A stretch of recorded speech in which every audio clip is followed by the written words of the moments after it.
Hello my friends, it's the Game Boy Geek here, and today we'll be cultists infiltrating the cities of Arkham, Innsmouth and Kingsport, performing sacrifices, recruiting cultists, and summoning creatures to be the first to invoke the old ones under the watchful eye of seasoned investigators who will try to prevent it. Chants for the old ones is for 1 to 4 players. It takes 60 to 90 minutes to play. It's for ages 14 and up, and it's on Kickstarter right now. So I'm going to show you how the game works, and I'll see you on the other side.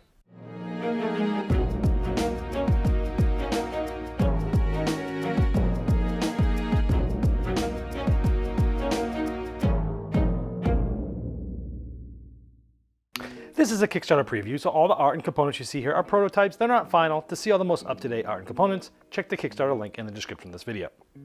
Now each player is going to pick a color, and they're going to start the game with some 2 cool-looking pawns and 4 different temples. And each player will get a player board where they'll keep those things. They're also going to have a deck of cards, a starting cult cards here. So these are going to be cultists of their color green. You actually get 6 of them, and at the beginning of the game, each player is going to draw 5 cards. Now these will be secret in your hand, but you're going to be using these cards to take actions, sending your pawns to different things, and using these cards for different aspects. Now this game is a race. You want to be the first one to perform the invocation chant of their old one. Now there's a bunch of old ones here. Each player is secretly going to be given 2 of these, and you'll decide which one of them is going to be the one you're trying to do the invocation for.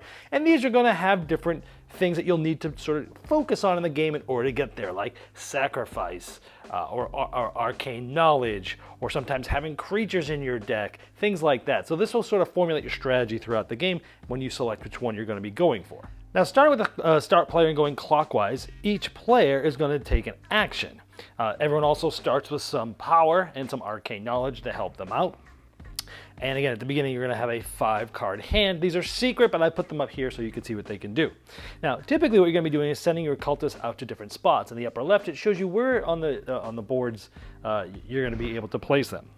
Now, the board has 3 main areas that you can go to, as well as another one, but these are like Arkham, Kingsport, or Innsmouth. And these are the different areas you can go, and these correspond to those different areas. You'll see these icons here. And so on your turn, one of the things you can do is act. So you'll take one of your pawns and you'll play one of these cards. So in this case, I would play this card here. And because it has that Arkham, that's where I could send them. So for example, if I want to go here, I can try to get this cultist. And basically, it would get out of my discard pile in normal deck building fashion. Eventually, that will get back into my hand. I'll be able to use its abilities. Now, these cards have costs. Like this one costs 4 power. I would have to spend that. This specific spot also allows me to spend a power to get secretly the card below it and be able to buy either one of those. It gives you a little bit more options, but you're not really sure what you're going to get. But let's say we bought this one, we spend 4 power. We'd put this in our discard pile. Then when we play it later on, again, it's going to allow us to go to this Arkham location again, but it's also going to give us an ability. Like in this case, it's going to give us 4 power. So every time we play that card throughout the game, it's going to give us this 4 power back that we end up spending to get it in the first place. We'll talk about what these numbers do later. And now since my pawn is here, it's blocked that spot temporarily from other players going there, and then it'll be the next player's turn. And when it comes back to my turn again, I have 1 pawn left. Now, I could place this and act again, like maybe going to this spot and spending 2 power and getting this card and adding it to my discard pile. Now there's a trade-off there, because when it becomes my turn again, if both of my pawns are out on the board, I must take an action to return them. And that's retrieving the pawns from the board and placing them here. But as you do that, it shows us a plus investigator. For each pawn that you place back here when you return, you'll take one of these investigator cards, there's a whole deck of them, 1 for each of the pawns that you place there, and you'll add them to your discard pile. And these essentially are going to be, again, at some point, going into your hand, and they're going to be basically clogging it up because they're not really doing anything for you. Now, anytime you're supposed to take an investigator, you start with these conspiracy tokens. You can spend 1 to not take 1. So I could have spent both of these to not take 1. Sometimes you have cards that have it on there. You can play a card with that symbol to not take 1 of these. So there are ways to mitigate that, and there's ways on the board to get more of these conspiracy tokens to help you manage those. Now, after you do that, you have the option of discarding any one of these cards to the face-up discard pile. You could not, if there was an investigator in your hand, you could not choose to discard that. But you could discard one of those. Then what you're going to do is this shows you how many cards you'll be drawing. In this case, it's 5, so we would draw up to 5 cards. Again, these are typically secret in your hand, but I have them here just to show you. So we would draw 2 more. Look at this. There's 1, and we have nothing left in our draw pile. So we'll shuffle this deck up, and we'll create the draw pile, and we will get our 5th card.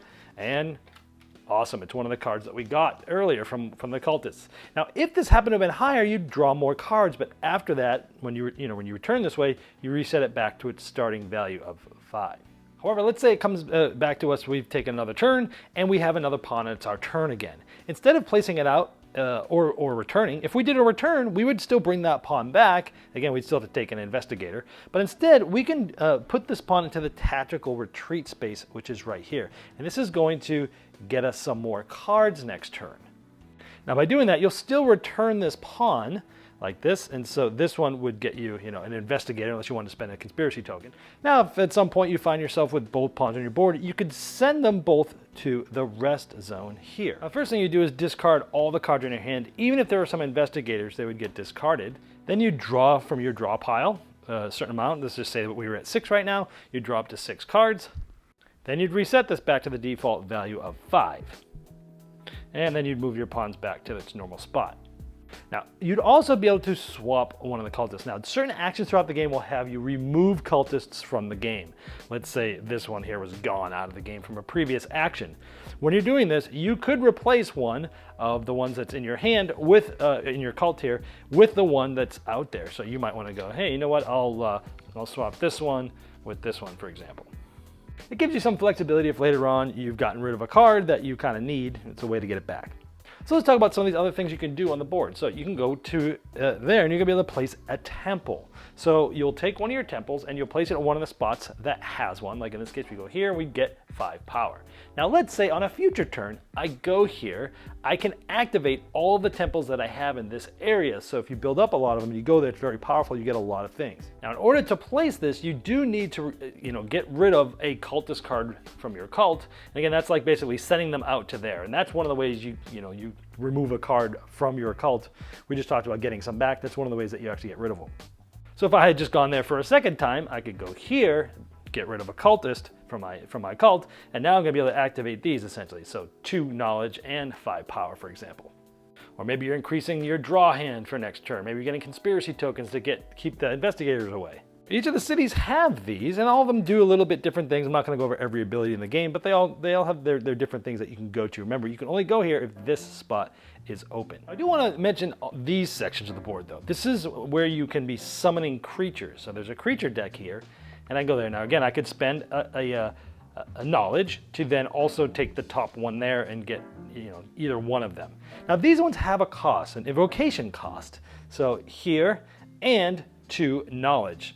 And again, this is showing you in the future, this is going to allow you to go to these, these different locations here on the board. So I obviously would have had to have played a card that matched this location. So this time I would have had to have played this cultist here that has this to get there. This is showing you in the future, you're going to be able to go to one of the, to this location here, for example.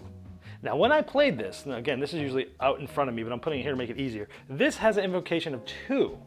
Now, I can play another one, but I need to go like this.